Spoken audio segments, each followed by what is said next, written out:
तो जब इन लोगों को ये पता चला कि नजरुल्ला आज अपनी एक स्पीच को रिकॉर्ड करेगा और वो जहां से रिकॉर्ड करेगा वहां से वो इधर उधर कहीं जाएगा नहीं, पूरी एल्गोरिथम को जो अंदर ट्रायंगल, हेक्सागन, पेंटागन के प्लेन्स बना रहे थे उन सब की इसकी रिकॉर्डिंग में, नजरुल्ला की रिकॉर्डिंग में सोनिक बूम की आवाज सुनी गई कि मुझे ये पता चल रहा है कि जिसने पेप्सी फोड़ने की रील बनाई थी और शेयर की थी उसके फोन नंबर भी इजराइल तक पहुंच गए हैं। तो जब मैंने सर्च किया व्हाट इज डिसमेंटल्ड तो ये फोटो सामने आई।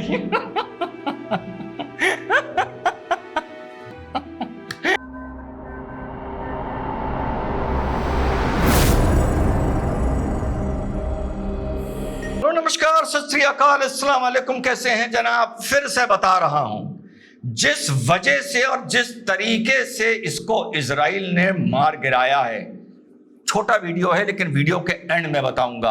और जो बोलता हूं सोच के बोलता हूं कि दांतों तले उंगली चबा लोगे, जमीन पांव के नीचे से निकल जाएगी, सदमे में आ जाओगे, शौक में आ जाओगे कि ऐसी भी एक नस्ल है इस दुनिया में जो कहां तक सोच सकती है।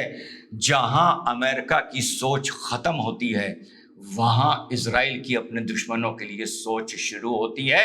उनकी सोच से पहले जरा देख लो कि सदमे से ये बावली कैसी बावली हो गई है और बावलों की तरह बातें कर रही है।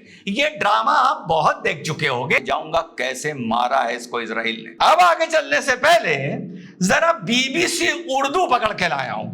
बीबीसी उर्दू, तो भाई बीबीसी उर्दू क्या कह रही है, ये कल का डिबेट है और ये किस मुद्दों पर चर्चा करने जा रहे हैं जरा ये सुन लीजिए। तबीयत ना खुश हो जाए तो मेरा नाम बदल दीजिएगा या अनसब्सक्राइब कर दीजिएगा। बीबीसी उर्दू को क्या फिक्र है जरा सुनिए। इसराइल ने गजा पर हमले के ऑलमोस्ट एक साल बाद लुबनान और हिजबुल्लाह पर हमला क्यों किया? इजराइल ने गाजा पे हमला करने के एक साल बाद हिजबुल्लाह और लेबनान पे हमला क्यों किया? बीबीसी उर्दू को अब यही नहीं पता कि 10 महीने बाद इजराइल ने लेबनान पर, और लेबनान नहीं बल्कि हिजबुल्लाह पर हमला क्यों किया। ये बीबीसी उर्दू को नहीं पता भैया। आगे सुनो। बज़ाहिर डी एस्केलेशन और जंगबंदी की बातों के बावजूद कोई इसराइल को रोक क्यों नहीं पा? हाँ, डी एस्केलेट ये लड़ाई क्यों नहीं हो पा रही और कोई इजराइल को रोक क्यों नहीं पा रहा, ये भी बीबीसी उर्दू को नहीं पता। आगे सुनो। और इस बारे में हमारी खुसूसी रिसर्च आज प्रोग्राम में शामिल है। और इस बारे में हमारी खुसूसी रिसर्च भाई इस प्रोग्राम में, बीबीसी उर्दू के प्रोग्राम में शामिल है कि भैया ये बताओ कि ये इजराइल ने हिजबुल्लाह पर हमला क्यों किया। तुमको पता है? नहीं पता ना यार, किसी को नहीं पता। और मजेदार बात यह है, द गार्जियन का एक आर्टिकल पढ़ रहा था, तो गार्जियन कह रहा है क्या यूएसए इजराइल को सदन लेबनान को गाजा बनने से रोकेगा या नहीं रोकेगा? क्या मीडिया है, यानी द गार्जियन अपना आर्टिकल लिख रहा है कि यूएसए इजराइल को लेबनान को, मतलब लेबनान को इजराइल गाजा ना बना दे या बनाने से यूएसए रोकेगा या नहीं रोकेगा। इसके बाद मैं गूगल पे सर्च कर रहा था डिसमेंटल्ड। डिसमेंटल्ड समझते हैं ना, तो हर चीज जो पूरी तरह टूट फूट हो जाए, टुकड़े टुकड़े हो जाए, नट बोल्ट अलग हो जाए। तो जब मैंने सर्च किया व्हाट इज डिसमेंटल्ड तो ये फोटो सामने आई।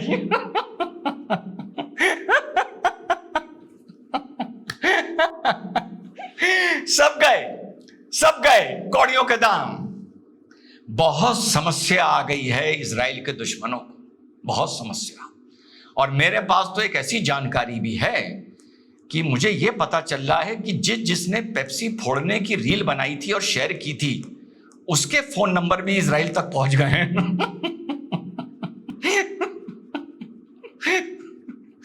सुना है?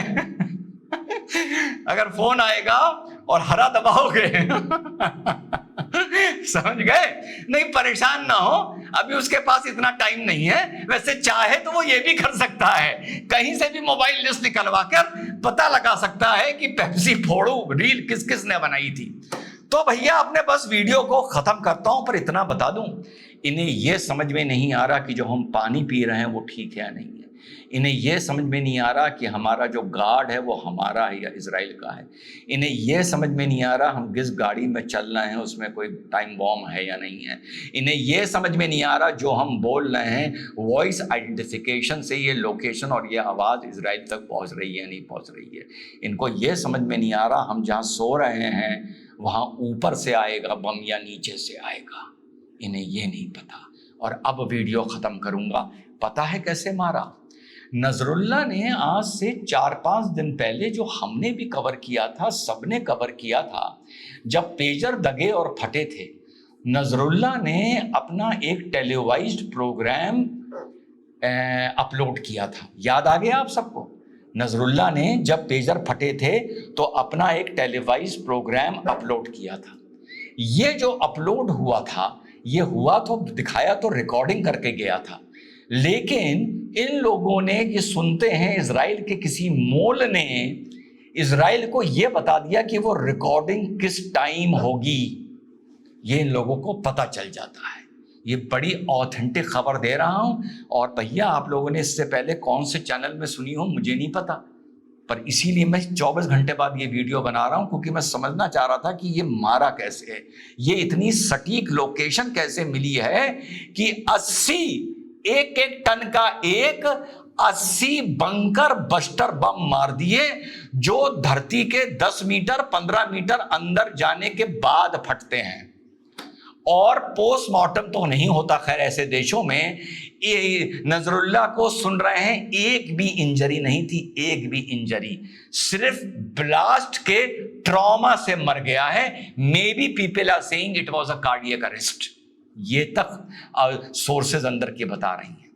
तो जब इन लोगों को ये पता चला कि नजरुल्लाह आज अपनी एक स्पीच को रिकॉर्ड करेगा और वो जहां से रिकॉर्ड करेगा वहां से वो इधर उधर कहीं जाएगा नहीं, यानी लेबनान में, साउदर्न लेबनान में वो कोई मूवमेंट नहीं करेगा इजराइल के डर की वजह से। और पता है ये आदेश कब दिया गया है? जो यूनाइटेड नेशन में नेतन्याहू की स्पीच थी, स्पीच स्टार्ट होने से पहले आदेश दिया गया कि काम लगा दो। तो जब इन लोगों को साथियों ये पता चला कि ये इसकी एक टेलीवाइज स्पीच इतने बजे आने वाली है रिकॉर्डेड, और वो इतने बजे रिकॉर्ड होगी, तो याद करो जब नजरुल्लाह स्पीच दे रहा था तो ऊपर से इजराइल के फाइटर जेट्स निकल रहे थे। याद आया? हमने भी ये कवर किया था। जितना चैनल था, जितना मीडिया था, जितना कमेंटेटर था, वो ये कह रहा था कि इजराइल ये जो जेट्स निकाल रहा है ये सिर्फ अपनी हनक दिखाने के मारे निकाल रहा है, साइकोलॉजिकल वॉरफेयर लड़ रहा है, और इन लोगों को इनकी औकात बता रहा है कि तुम्हारे घर के ऊपर से, तुम्हारे शहर के ऊपर से देखो हम खुलेआम घूम रहे हैं। और जो इजराइल ने वहां पर फाइटर प्लेन्स इजराइल के मैक 1 की स्पीड पार कर रहे थे, और जब भी कोई प्लेन मैक 1 यानी स्पीड ऑफ साउंड की स्पीड को पार करता है तो एक सोनिक बूम आती है, बहुत कसकर एक बूम आती है। तो इनके 12 फाइटर प्लेन्स रिकॉर्डिंग के टाइम पर साउदर्न बेरूत के ऊपर से एक जिगजैग मोशन में, जो पहले से प्रीसेट था, वो सोनिक बूम मार मार के निकल रहे थे। पहले स्पीड को मैक 1 के ऊपर ले जाते थे, फिर सोनिक बूम आती थी, फिर वो मैक 1 के नीचे कर देते थे, फिर वो मैक 1 के ऊपर ले जाते थे तो सोनिक बूम आती थी। इनका एक स्क्वाड्रन जिगजैग एक एल्गोरिथम में बेरूत के ऊपर चल रहा था।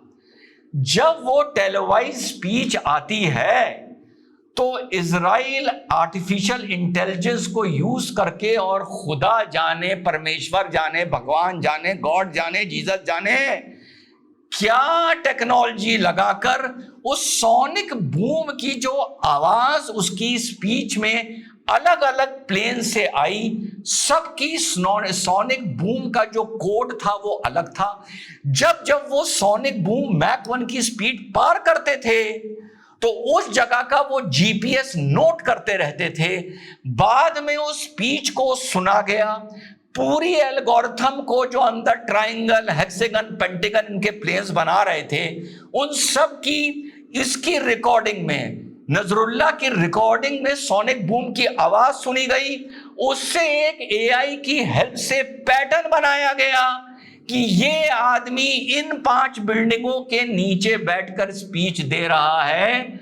और जो इनका मोल था, जिस मोल ने इनके स्पाई ने इनको इंफॉर्मेशन दी थी, कौन सी, कि आज इतने बजे रिकॉर्डिंग होगी और इतने बजे वो स्पीच को अपलोड किया जाएगा, उसने भी इन्हीं 5 बिल्डिंग्स का जिक्र किया था। दोनों इंफॉर्मेशन मैच कर गई।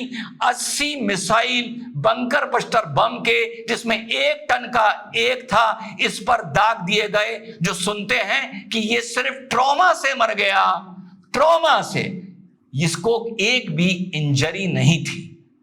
इस तरह मारा है इजराइल ने नजरुल्लाह को। जय हिंद, वंदे मातरम, खुदा हाफिज।